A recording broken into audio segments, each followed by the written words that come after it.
Hello. We are talking about the essay licensing parents.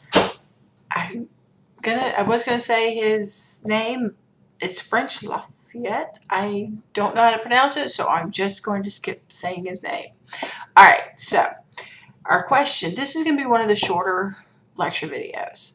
Even though the essay itself is lengthy, it's pretty straightforward. So it's not really hard to understand. So the question is, should people have to obtain a license to have children? And in step 2, it's pretty straightforward. License, he is referencing it's going to be the same type of process as you get a driver's license, just a government ID for something. Should, he doesn't talk about his definition of should, but you can tell by doing the reading that he's basing morality on one's moral is the one with the best consequences. And his answer is yes. And then you get into his argument. Well, his argument is pretty straightforward. It's got 2 main parts. As a society, we require regulation and licensing for those activities that are A, potentially harmful to others, and activities that require competence. And he gives examples like driver's license. You could think of a ton of license. If you're an accountant, you have to have a certificate. If you're a license, if you're a lawyer, you have to have a license. Things that could potentially harm others and that require competency, you need to get a license for the most part in this country. So does parenting fit those categories? Is it potentially harmful to others? Yes, it could potentially harm the children if the parent doesn't have the competency to be a parent.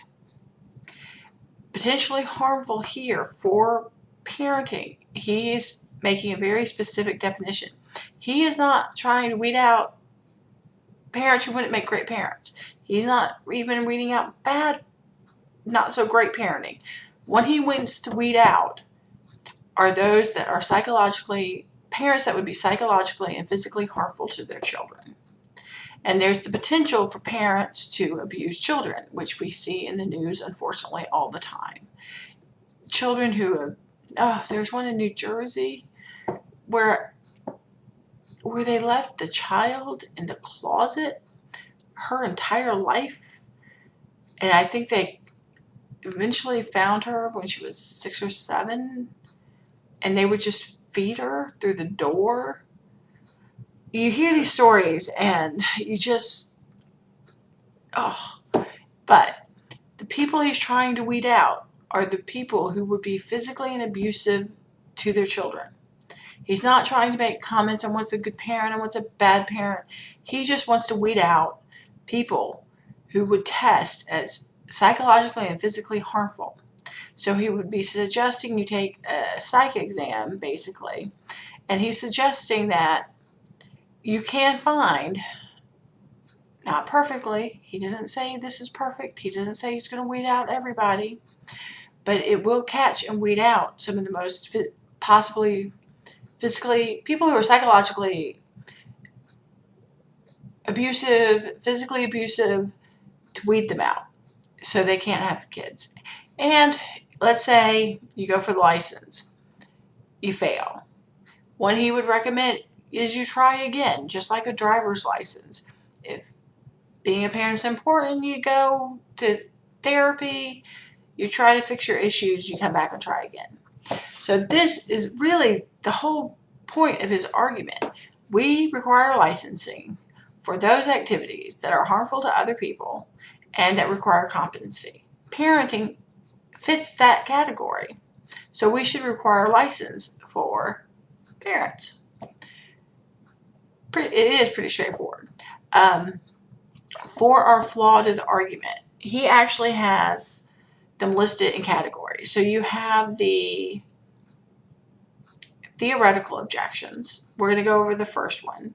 And then you have a lengthy list of practical objections, because when people hear this, they go, you can't do this. It either won't work, or we don't trust the government to do it, or how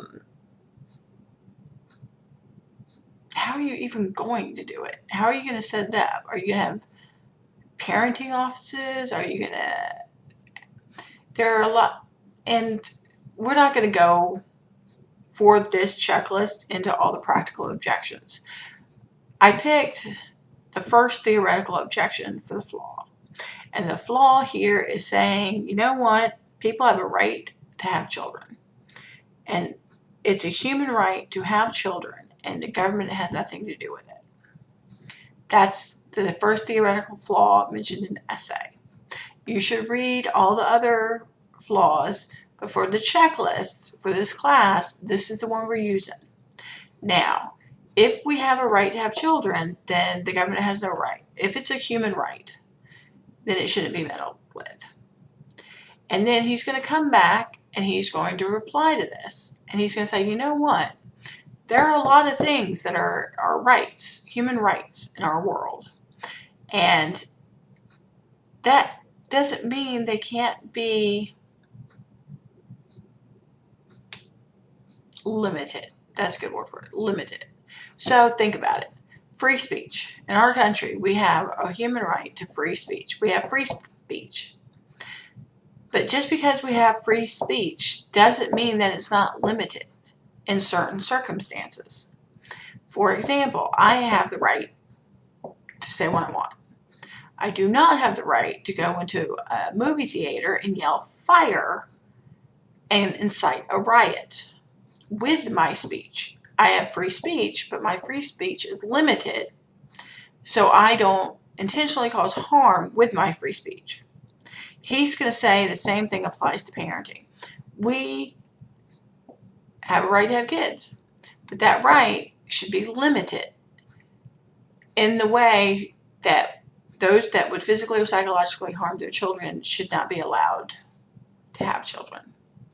And that is the essay. Like it, love it, or hate it, I'm not sure. Think about it. It's a good essay, and it's pretty straightforward for a philosophy essay. So have a good one.